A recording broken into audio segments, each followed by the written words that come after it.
Pourquoi le sommet de Nice?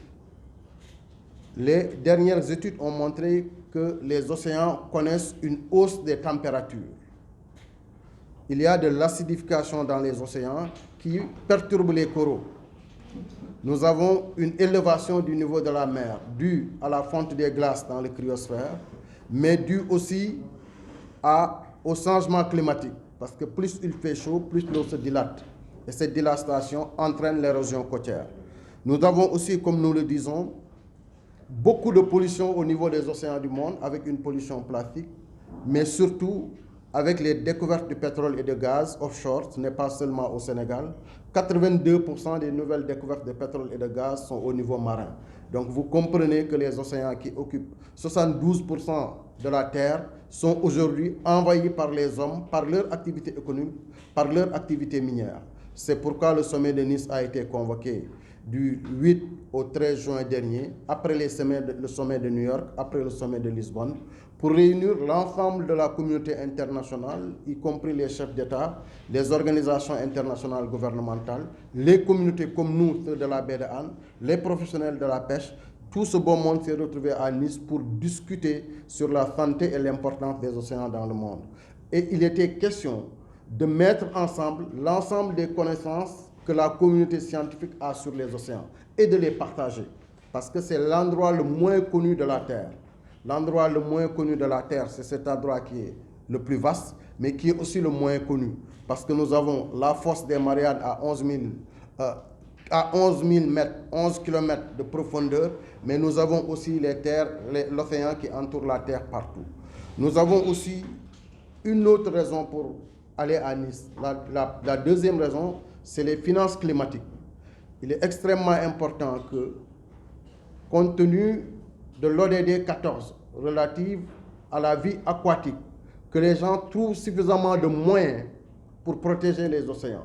Non seulement faire de la recherche, mais grâce à l'économie bleue, trouver des moyens avec les fonds verts pour s'occuper des océans.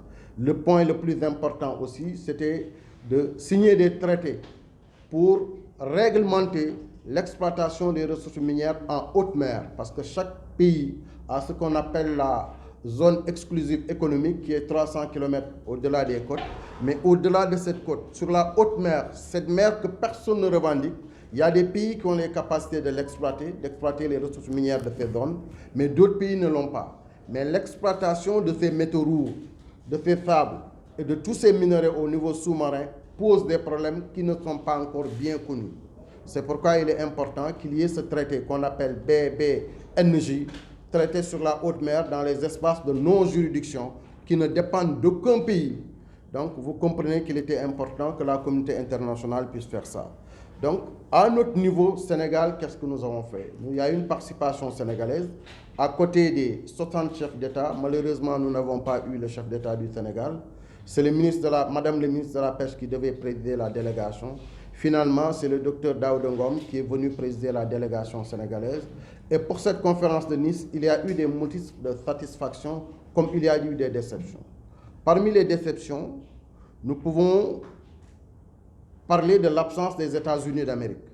Parce que les États-Unis, en termes de superficie et de possession marine, c'est l'un des pays qui a la zone marine la plus importante et qui a les capacités techniques et technologiques d'aller vers les mers qui sont hors juridiction. Donc l'absence des États-Unis affaiblit la force des engagements que les États ont signés là-bas. Notre gouvernement, si le président était présent, parce que nous avons 718 km de côte, aurait été vraiment extrêmement important. Nous sommes déçus parce que dans la déclaration de Nice, il n'y a pas un engagement fort contre l'exploitation des combustibles fossiles. Pourquoi l'absence d'engagement fort pour les combustibles fossiles est une déception pour nous? Parce que l'ensemble des maux, l'ensemble des difficultés que nous avons notées dans les océans viennent de l'exploitation des énergies fossiles, surtout en mer.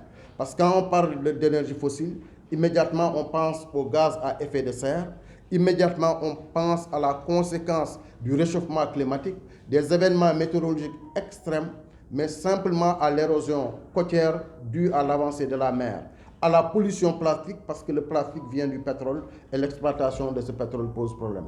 Donc nous aurons aimé qu'à Nice, qu'on ait un engagement plus fort contre l'exploitation des énergies fossiles en mer, qu'il s'agisse du gaz ou simplement du pétrole.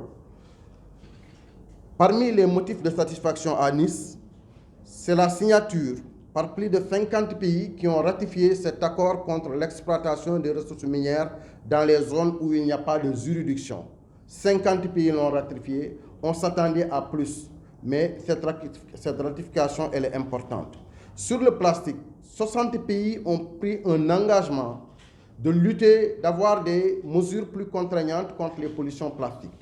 Et le Sénégal, le 10 juin, par le ministre Daouda Ngom, le professeur Daouda Ngom, le Sénégal a signé le traité sur le plastique. Il nous reste sa ratification au niveau du Sénégal, mais aussi un décret d'application pour la loi sur le plastique. Au niveau d'autres pays, 95 pays ont signé cet engagement à lutter contre le péril plastique.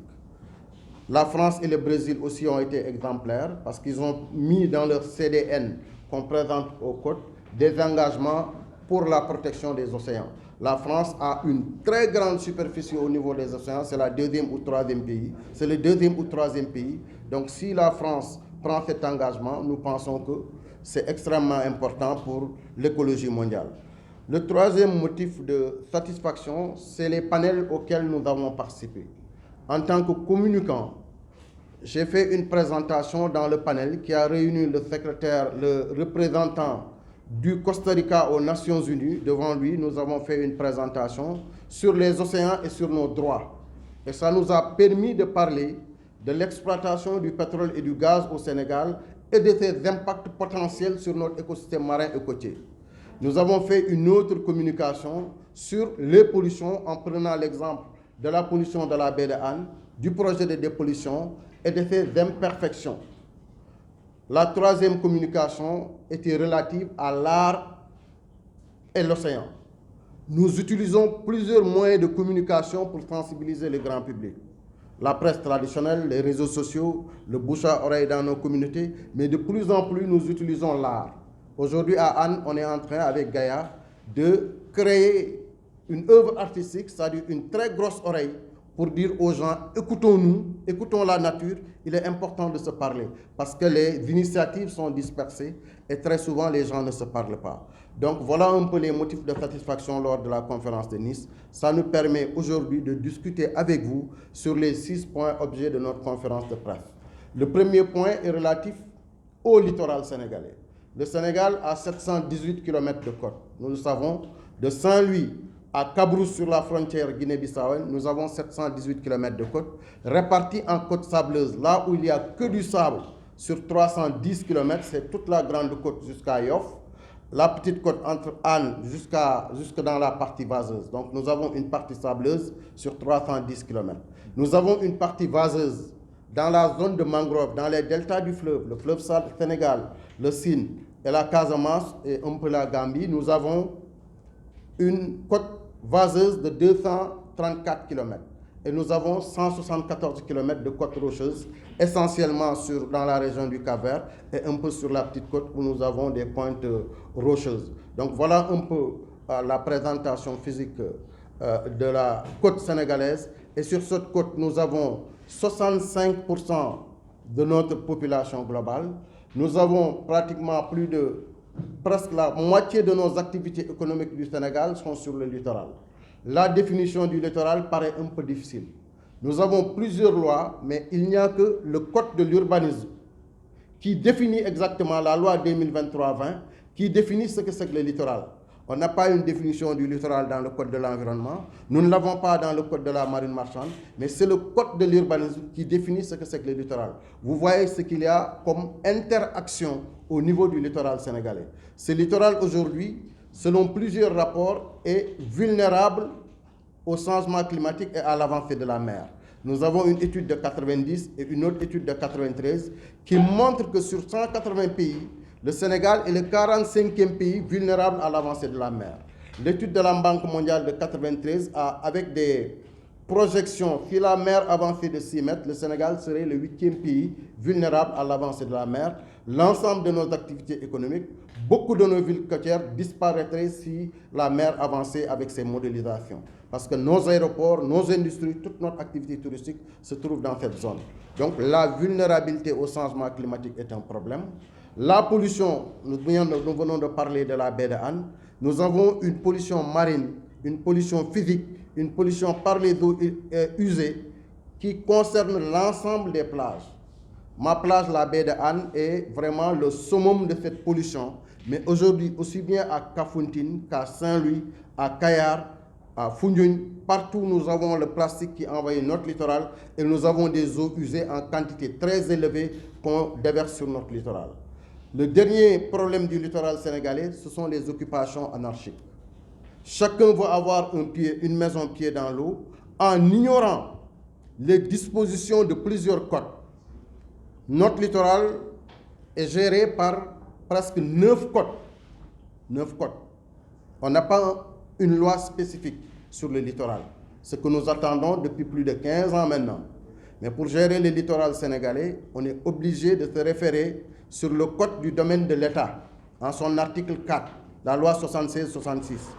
On est obligé de se référer sur le code de l'hygiène, la loi de 71.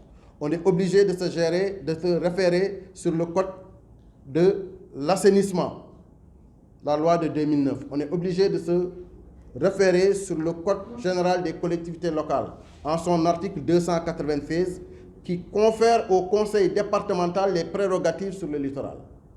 Nous sommes obligés aussi de nous référer au code de l'environnement, le nouveau code de l'environnement, la loi 2023-15, dans plusieurs de ces dispositions.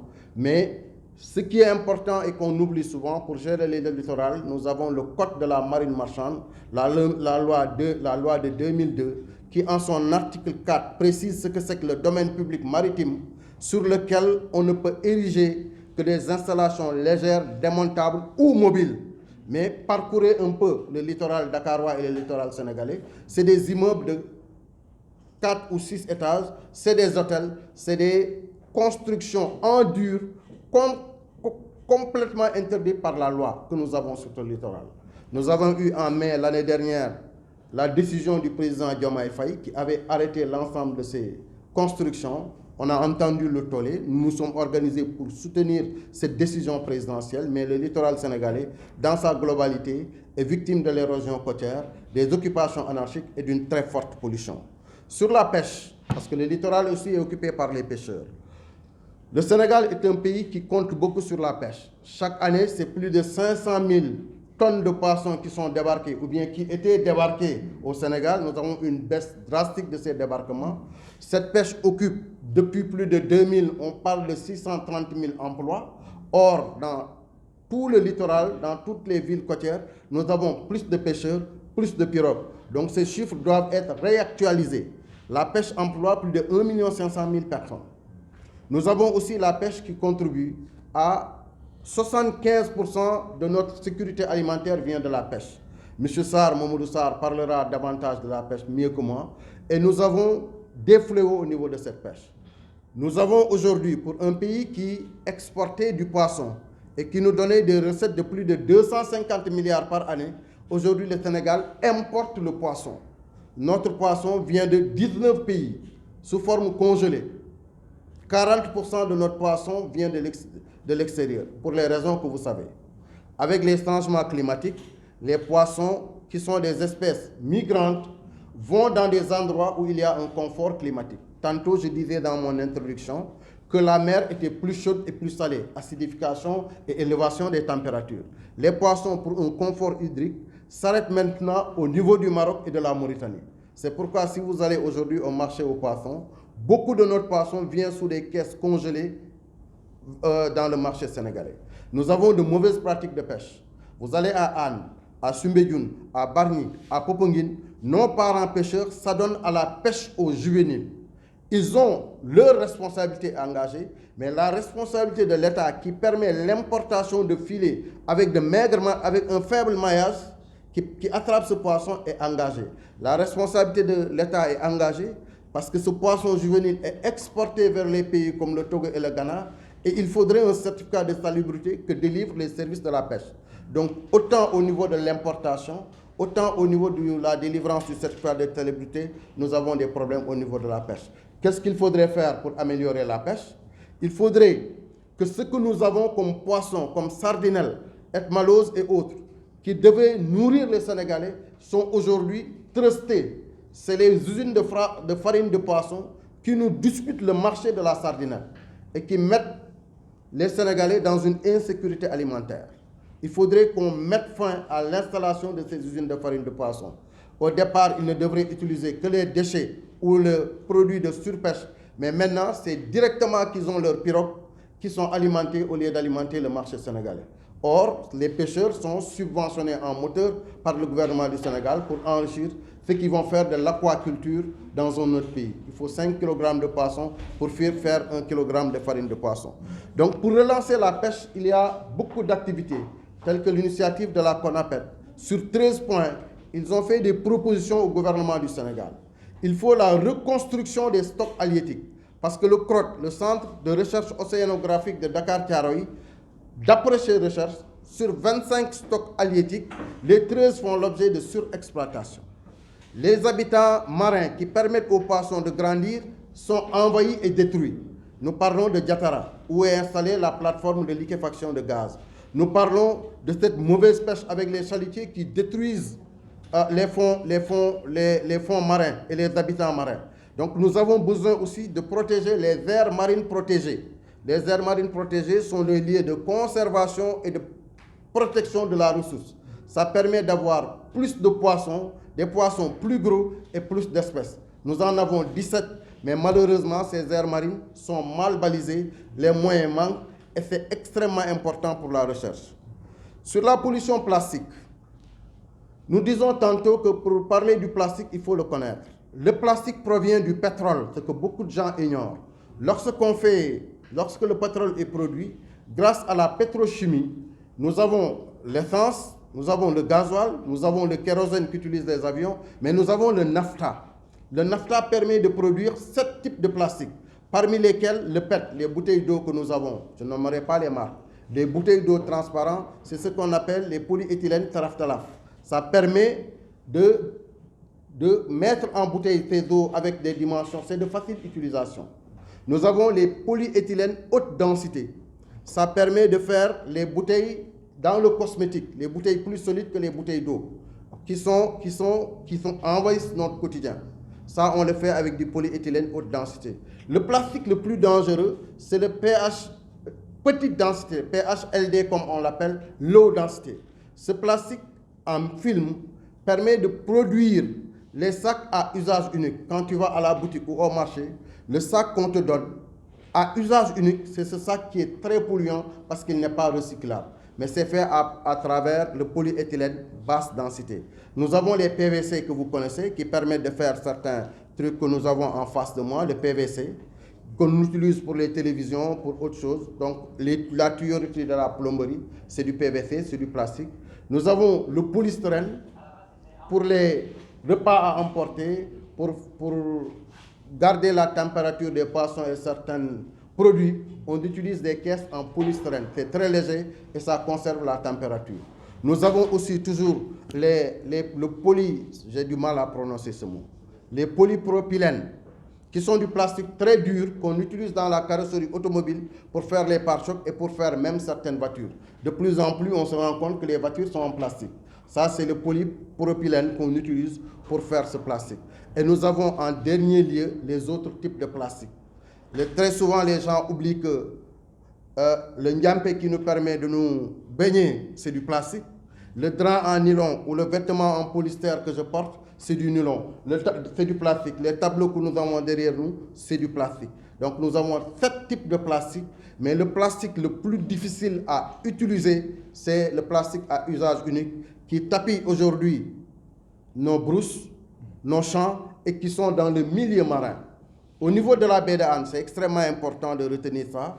Nous avons fait des prélèvements de microplastiques parce que la grande bouteille de plastique qu'on a sur la plage, elle s'effrite, devient du gros plastique qui à son tour s'effrite pour devenir du microplastique. Ce microplastique, moins de 5 mm, s'effrite en nanoplastique.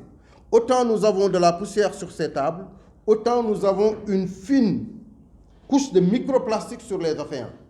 Nous, il y a 2 ans, on a fait des prélèvements dans la baie de Han.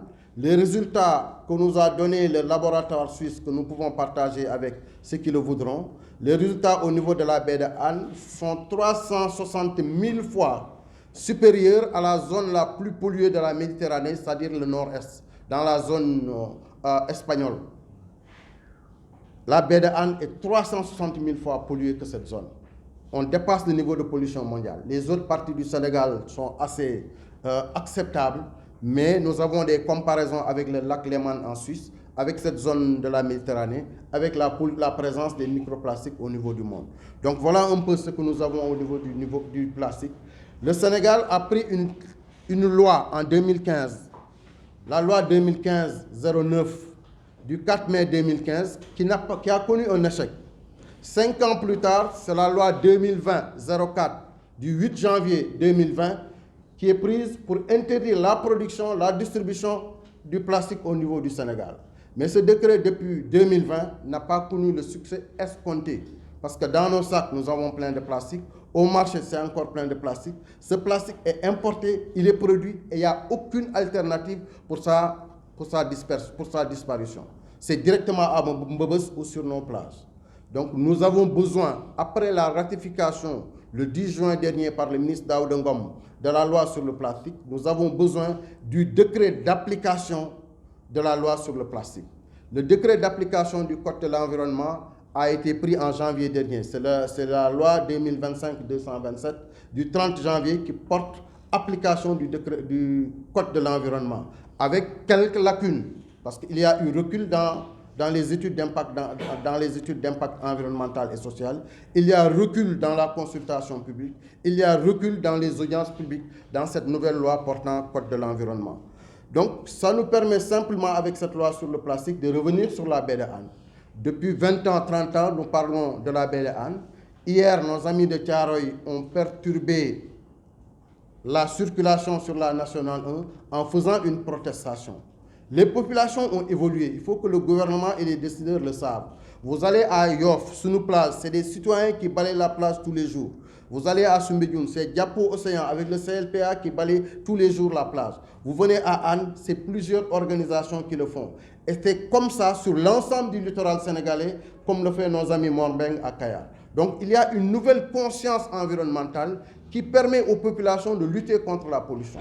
Sur la baie de Han, ce sont les populations qui ont demandé au gouvernement en 2002 de s'occuper de la baie de Han qui était extrêmement polluée. Ce n'est pas comme le BRT, ce n'est pas comme le TER, mais ici c'est la demande des populations à travers notre association qui a poussé le gouvernement à convoquer le 19 février 2002 le premier conseil interministériel sur la réhabilitation de la baie de Han avec 2 composantes.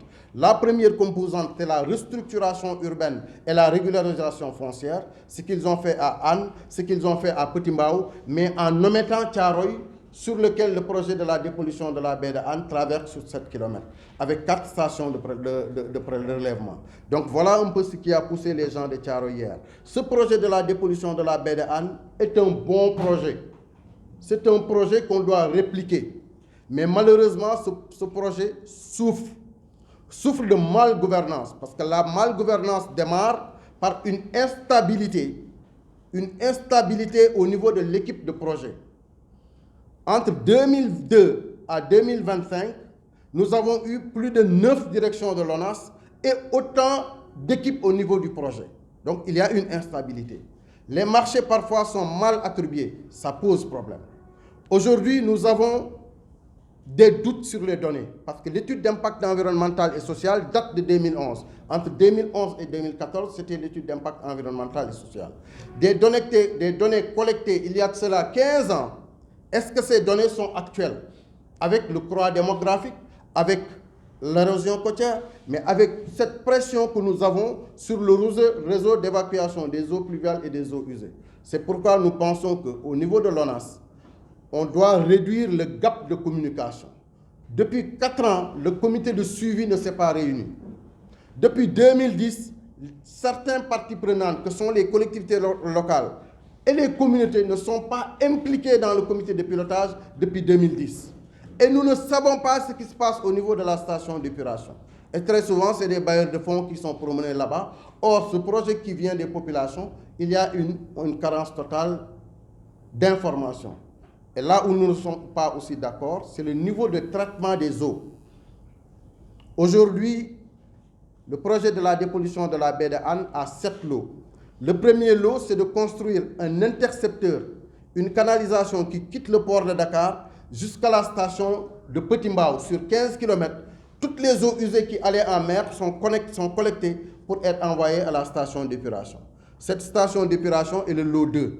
C'est une station de 25 000 m3 d'eau usée qui est prévue, mais l'ONAS l'a agrandi à son projet qu'il appelle Dakar Sud. Donc aujourd'hui, de 5 communes ciblées par le projet de la baie de Hann, nous avons 21 collectivités locales qui sont concernées. Et il était prévu dans le lot 3 du projet de la dépollution de la baie de Hann de construire un émissaire de 3000 mètres qui allait déverser les eaux usées traitées en mer sur 3 km. Aujourd'hui, nous avons appris que cet émissaire est réduit à 2000 mètres. Le niveau de traitement de l'eau.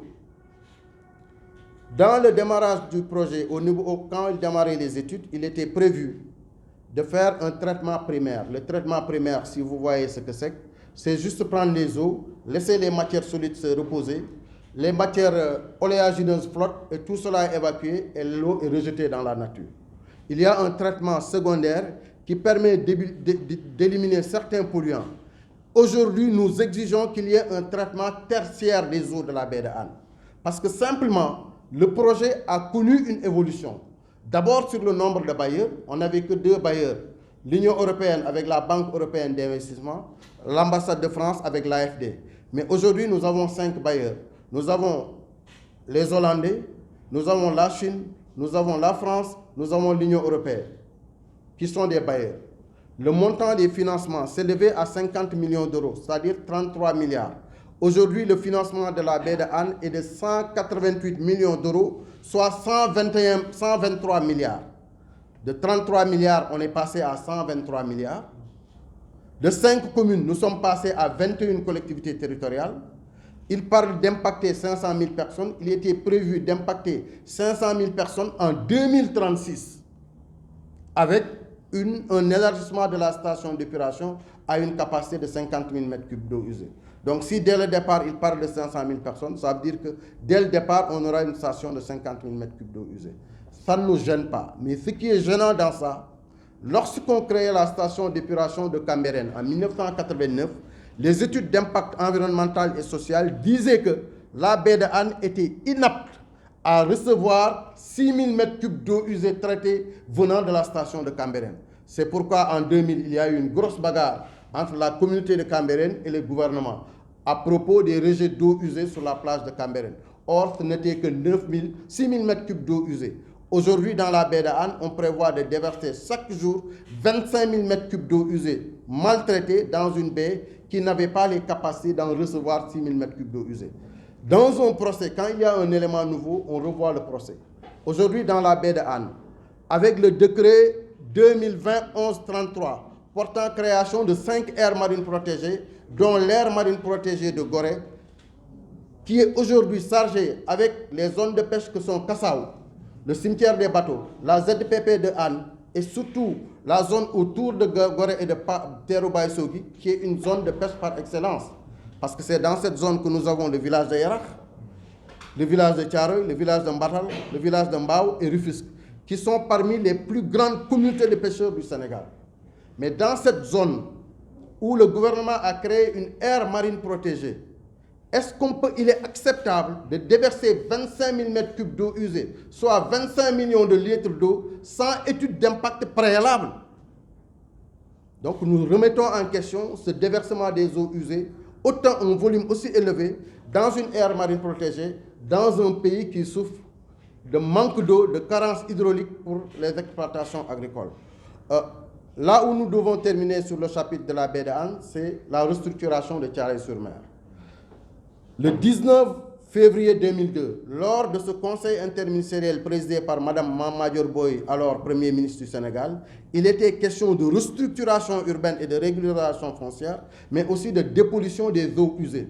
L'objectif du projet de la dépollution, c'est d'améliorer la qualité des eaux, mais l'objectif de la restructuration, c'est de permettre aux camions d'accéder aux plages et de tirer les déchets solides, comme ils le font actuellement à Anne. Venez visiter Anne, le village a changé. Ceux qui ont voyagé il y a 5 ans, ils ne savent même plus où se trouve leur maison. Vous allez